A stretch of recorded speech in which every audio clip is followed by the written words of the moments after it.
জুলাই সনদ, জুলাই ঘোষণাপত্র, এই দুটো নিয়ে মানুষ কিন্তু কনফিউজ, কোনটা কি আসলে। আমি তবু একটু সংক্ষেপে বলি। জুলাই সনদটা হচ্ছে যে এই যে ঐক্যমত্য কমিশন যে সমস্ত আলোচনা করতেছে, দেশ কিভাবে চলবে না চলবে, এইগুলি সবগুলি মিলে কম্পাইল করে যে জিনিসটা হবে সেটা হলো জুলাই সনদ। আরেকটা হলো জুলাই ঘোষণাপত্র। জুলাই ঘোষণাপত্র হলো যে জুলাই 2024-এর জুলাই মাসে কেন আন্দোলনটা করা প্রয়োজন ছিল, সেই আন্দোলনে কিন্তু অনেক আইন ভঙ্গ করা হয়েছে। কারণ আইন ভঙ্গ না করলে তো আন্দোলন হইতো না। কিন্তু আন্দোলন করা, যেমন আমাদের স্বাধীনতা যুদ্ধ, আমাদের স্বাধীনতা যুদ্ধে জিয়াউর রহমান গেছে, সে আর্মি মেজর ছিল। কারণ আর্মি মেজর হিসাবে তার উপরে যে দায়িত্ব ছিল অর্পিত, যে লিখিত যে বক্তব্য ছিল, সেগুলি মানলে কি সে যুদ্ধে যাইতে পারতো? তাকে তখন তার চাকরি করতে হইতো। জিয়াউর রহমান, তারপরে আপনার খালেদ মোশাররফ, শফিউল্লাহ সবাই যে যুদ্ধে গেছে। যদি ওই যুদ্ধে পাকিস্তান বাহিনী জিতত, যদি আমরা হেরে যেতাম, তাহলে এই লোকগুলো কি ফায়ারিং স্কোয়াডে মৃত্যু হইতো? হইতো না? হইতো। কাজেই এখন তারা যে বলবে যে আমরা একটা স্বাধীনতা যুদ্ধে গিয়েছিলাম, কোথায় পেলে তুমি স্বাধীনতা যুদ্ধ? তখন এই জন্য কিন্তু আমাদের একটা স্বাধীনতার ঘোষণাপত্র ছিল, যেটা নাকি আমাদের মেহেরপুরে ওই আম্রকানন যেখানে হয়েছিল মুজিবনগর সরকার, তখন কিন্তু এই স্বাধীনতার একটা ঘোষণাপত্র ছিল যে আমরা স্বাধীনতাটা ঘোষণা করলাম, এবং সেই ঘোষণাপত্রের আলোকে যুদ্ধ হয়েছে।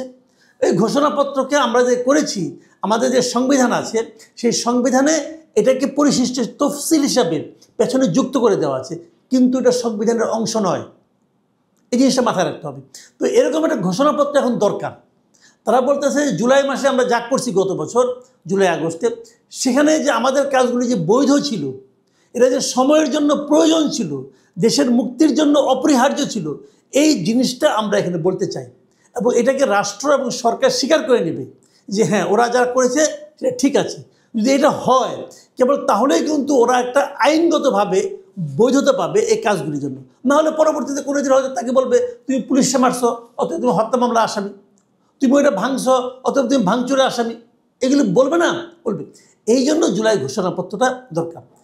এরা দাবি করতেছে এই জুলাই ঘোষণাপত্রটাকে সংবিধানের পার্ট করতে হবে।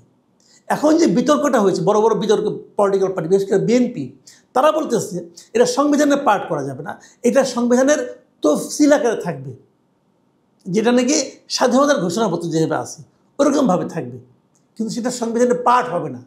এটা নিয়ে একটা বিরোধ চলছে, আলোচনা হবে। কিন্তু মোদ্দা যে কথাটা, যেটা আমি মনে করি আসলে এগুলির কোনো প্রয়োজন নাই। এগুলির কোনো প্রয়োজন নাই এই কারণে যে এরা যদি জনগণের সঙ্গে থাকতে পারে, জনগণ যদি মনে করে এরা আমাদের লোক, আমাদের জন্য লড়াই করছে, তাহলে এই কাগজে কী লেখা আছে এটার কোনো মূল্য নাই, এটার কোনো প্রয়োজনও নাই। আর যদি জনগণ আপনাকে ত্যাগ করে, তাহলে কিন্তু এই কাগজের লেখাটাও আপনাকে বাঁচাতে পারবে না।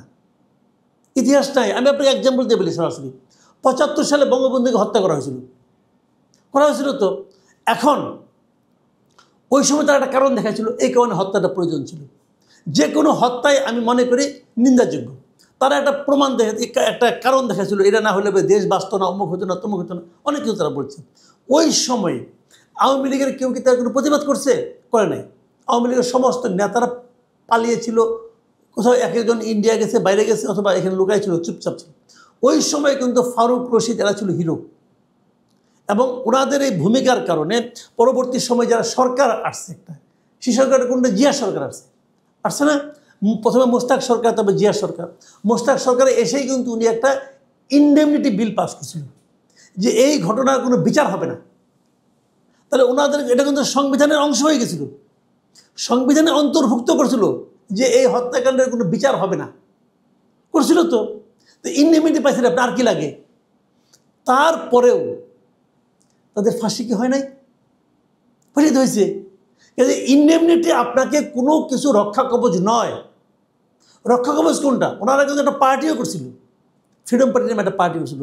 সেই পার্টি যখন রমরমা অবস্থাও ছিল, কিন্তু যখন তাদের ফাঁসিতে ঝোলানো হয়, যাদেরকে গুজর মহিউদ্দিন অথবা আপনার ফারুক, তাদের যখন ফাঁসিতে ঝোলানো হয়, তাদের যারা বেনিফিশিয়ারি ছিল, মানে তাদের এই ঘটনার কারণে যারা পরবর্তীতে সরকার হয়েছিল, সরকার প্রধান হয়েছিল, কে? জিয়াউর রহমান, বিএনপি। এরা তো আওয়ামী লীগের শেখ মুজিব নাম বললে তো হতো না, হয়েছিল। তারাও কিন্তু তাদের মৃত্যুতে কোনো রকম প্রতিবাদ করে নাই, অথবা কিছু করে নাই। কাজেই আজকে আপনি যাকে বেনিফিশিয়ারি করছেন, সেও আপনার সঙ্গে থাকবে না যদি পরিবেশ পরিস্থিতি আপনার প্রতিকূলে চলে যায়। আপনারা একটা দল করছেন, ফ্রিডম পার্টি একটা দল করছিল, কিন্তু ফ্রিডম পার্টি যদি আজকে শক্ত হয়ে দাঁড়াতে পারতো, ফ্রিডম পার্টি যদি শক্ত হয়ে দাঁড়াতে পারতো, ফ্রিডম পার্টি যদি জনগণের সঙ্গে মিশতে পারতো, ফ্রিডম পার্টির সঙ্গে যদি জনগণের চিন্তার মিল থাকতো, তাহলে ওই পার্টি কিন্তু ওনাদের মৃত্যুটাকে ঠেকাতে পারতো। তো আমি এই কথাটাই বলি যে আপনি পরবর্তীতে আপনার এই আচরণ কখনো প্রশ্নের মুখে পড়বে কি পড়বে না, এটা টোটালি নির্ভর করবে আপনার কর্মকাণ্ডের উপর। আপনি যদি জনগণের কাছে যেতে পারেন, আপনি যদি একটা জনগণের, ওরা তো একটা পলিটিক্যাল পার্টি করছে, আপনি যদি একটা এই পলিটিক্যাল পার্টিকে যদি আপনি জনগণের সঙ্গে কাছে নিতে পারেন, জনগণ যদি আপনাকে সাপোর্ট দেয়, তাহলে আপনি আপনাকে বাঁচাবেন, তখন আপনি হিরো হবেন, হিরো হয়ে থাকবেন। কিন্তু আপনি যদি ওইটা না করে ওই একটা কাগজ সংবিধানে ঢুকালেন, আপনি ঢুকালেন, আজকে থেকে মনে করেন 50 বছর পরে আওয়ামী লীগ কখন আসলো, তখন এদের বয়স কত, তখন 80 হলো, 85 হলো তো। যদি আওয়ামী লীগ ক্ষমতা আসে, তারা কি ওই কাগজে কী লেখা ছিল দেখবে? দেখে কখনো? দেখে না। কাজেই এইটাই ভাই নিয়তি। সবচেয়ে বড় কথা হলো, কোনো কাগজপত্র আপনাকে রক্ষা করতে পারবে না। আপনাকে রক্ষা করতে পারবে জনগণ। জনগণের কাছে যান। জনগণের কাছে গেলে আপনার সততা, আপনার ডিগনিটি, আপনার জনগণের সঙ্গে আপনার যে সম্পৃক্ততা, এটা আপনাকে রক্ষা করবে।